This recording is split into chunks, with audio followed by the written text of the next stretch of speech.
My life could have taken many, many different directions. And there will always be challenges. I mean, we all have rejection in our lives, and we can sit there and let it stop us, let it, just shut us down, or we can get up and make it our strength. Take a bad situation and make it better. Life is a series of choices and channels. I made the decision very, very young that I was going to make it. The odds weren't always in my favor. Hi, I'm Cindy Brody. People ask me if I'm a horse whisperer, and I have to say no. Anyone can listen to a horse whisper. All you have to do is open your heart and open your ears. Horses are our teachers. They teach us how to be brave. They teach us teamwork. They teach us respect. They teach us to love. Horses tell her things that only the owners would know. When I was a little kid, I always knew that I was somewhat different than the other kids. I was very intuitive. I would walk into school and I would see the kids playing, and I would be able to really tell what they were thinking and what they were doing. Life is all about channeling energy. It's all about channeling information. It's about channeling love. She closes her eyes and then she'll just start saying stuff. She gets images in her head and they show her things that have happened in the past and happened in the present. And, she usually just goes from what she can image from them to you. I started doing energy work shortly after my mother died when I was 8 years old. It was probably one of the loneliest years of my life. My father sent me to Nebraska to be with my grandparents. When people talk about going back to the land, these people had never left, and they lived a hard-scrabble life with very few of the amenities we expect from modern life. It was during this period of time that I discovered my own love for and connection to nature, especially with the animals that lived on the farm.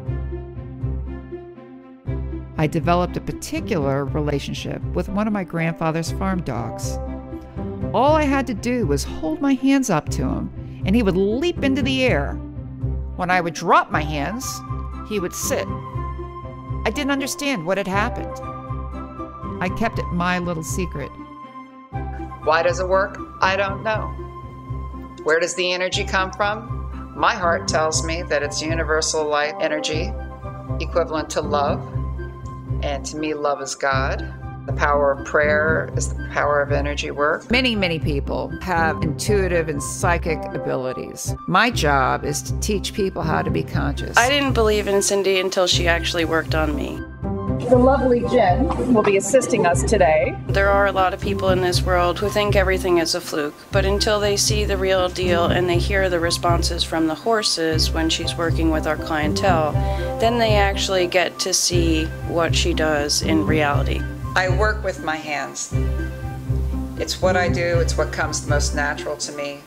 I've been working with my hands my whole life. I use many different techniques. When a horse is relaxed, they do a number of different things. They lick and chew. They soften their eyes. They put their ears back or to the side, and they drop their head. When I first teach people about energy work, especially those who don't believe, the easiest way to teach them is for them to feel it themselves.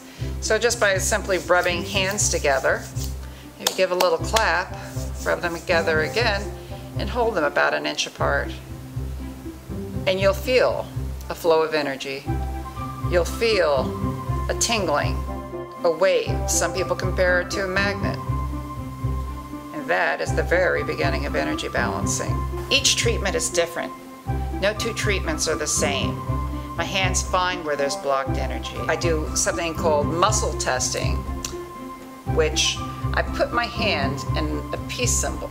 So I take my hand and I just lightly scan the body, and when my fingers fly apart like that, uncontrollably, I'm not asking them to, that's where I know I have an energetic imbalance. So once I find an imbalance, what I do is I just take my fingers and then give a really nice light circular touch right over the imbalance. Then I scan it again.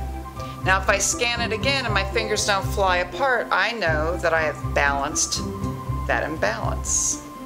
Okay? Now sometimes, if it's an old injury or if it's really inflamed or chronic, I can run my hand over after fixing it and I still get a flick. Then I move to different techniques, and one of my favorite is what I call point work. I'll take my fingers and lay it on the body and just simply allow to rest my hands there. And as my hands sit there, I'll start to feel a warmth, a tingling, an energy release. And when I feel a really nice release, I'll pull my hands away and the energy will self-balance. And then I'll go back over and recheck, and if my fingers don't fling apart, I know that I have released. Then once that heat starts coming out, if I feel like there's a lot of inflammation, what I'll do is I'll take my hand and pull it and flick it away. I pull and flick away. When I work on the horses and they release, you see them licking and chewing and stretching their jaw and yawning, one yawn right after the other. Because animals have no words, I am their voice.